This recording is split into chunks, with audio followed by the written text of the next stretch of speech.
Halo, selamat datang di Deep Dive kita kali ini. Kami dengar Anda lagi siap-siap ujian pendidikan literasi ya? Nah, karena ujiannya kan open book, fokus kita bukan hafalan mati, tapi benar-benar paham konsepnya. Kita udah pilih 5 poin penting nih dari materi Anda buat kita bedah bareng. Langsung aja ya? Oke, poin pertama nih, soal literasi pada tingkat ideal di kampus. Maksudnya apa sih sebenarnya? Ya, jadi gini, ini udah bukan sekedar bisa baca tulis lancar aja. Di level ini, kita ngomongin literasi kritis. Nah, ini tuh kemampuan Anda buat ngebongkar informasi, jadi Anda bisa analisis siapa sumbernya, ada bias nggak, terus evaluasi juga, argumennya kuat, buktinya valid. Puncaknya, Anda bisa pakai info itu buat pecahin masalah. Contoh paling pas buat Anda nih.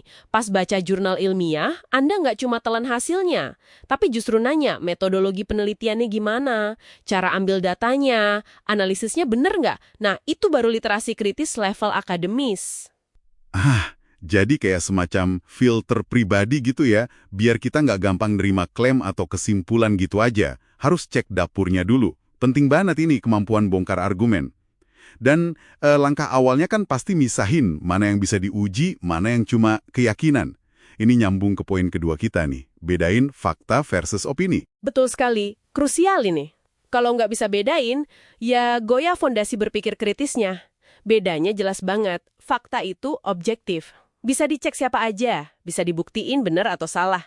Air mendidih 100 derajat Celcius di permukaan laut, itu fakta. Bisa diukur. Nah, kalau opini itu subjektif, pandangan pribadi, perasaan, nggak bisa dibuktiin secara universal. Misalnya, menurut saya metode X paling efektif.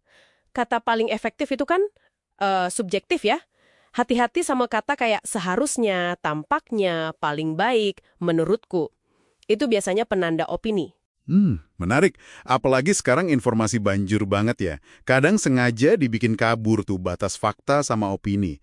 Makanya penting banget bisa bedain. Ini nggak cuma buat ujian Anda aja sih. Nah, ngomongin soal biar paham dan nempel di kepala, gimana caranya konsep-konsep ini biar awet diingatan? Di sini nih, kerucut pengalaman Edgar Dale masuk.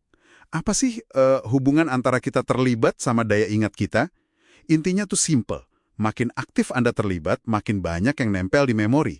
Kerucut Dale nunjukin kalau belajarnya pasif, kayak cuma dengerin dosen atau baca buku, yang diingat dikit, mungkin cuma 10-20% setelah 2 minggu. Tapi begitu Anda aktif, misalnya melakukan sesuatu, simulasi, atau bahkan coba ngajarin ke teman, nah retensinya bisa lompat jauh, sampai 90%. Jadi ya meskipun ujiannya open book, pemahaman mendalam dari keterlibatan aktif inilah yang bikin Anda bisa pakai informasinya, bukan cuma nyari pas ujian. Wah, 90% itu gede banget ya. Ini benar-benar nunjukin kalau belajar aktif itu penting. Mungkin tantangannya gimana ya nerapin learning by doing ini buat materi yang lebih teori. Oke deh, dari cara nyerap info, kita geser ke cara nuangin ide, terutama dalam tulisan akademis. Struktur dasar esai, apa aja pilar utamanya? Struktur esai yang bagus itu kayak rumah kokoh. Ada fondasi, ada kerangkanya. 3 bagian utama. Pertama, pendahuluan. Harus ada hook, kalimat pertama yang bikin orang mau baca terus, dan yang paling penting, thesis statement.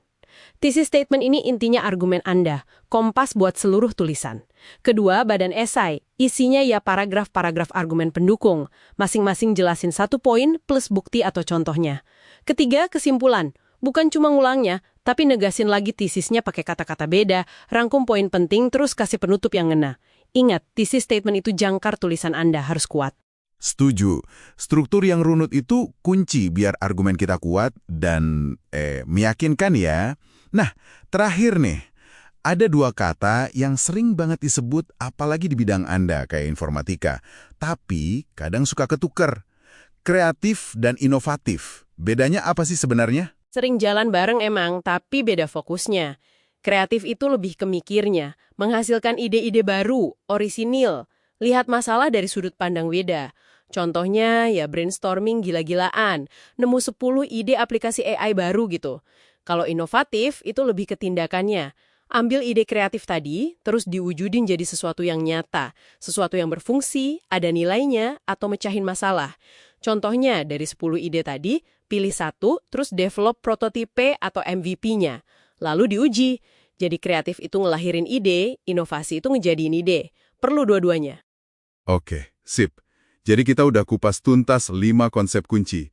Literasi kritis buat nyaring info, bedain fakta dan opini, pentingnya belajar aktif lewat kerucut Dale, struktur esai yang solid sama tesis statementnya, dan bedanya kreatif, mikir baru, sama inovatif, bikin jadi nyata. Betul sekali. Anggap aja ini toolkit buat navigasi dunia ide dan informasi.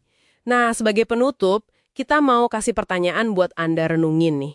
Setelah dengerin ini, ada nggak satu cara Anda deketin informasi atau ngembangin ide yang bakal Anda ubah mulai hari ini? Terus, terinspirasi kerucut Del tadi, apa satu langkah aktif yang bisa Anda lakuin minggu ini buat benar-benar ngalamin materi kuliah Anda nggak cuma baca doang? Coba dipikirin ya,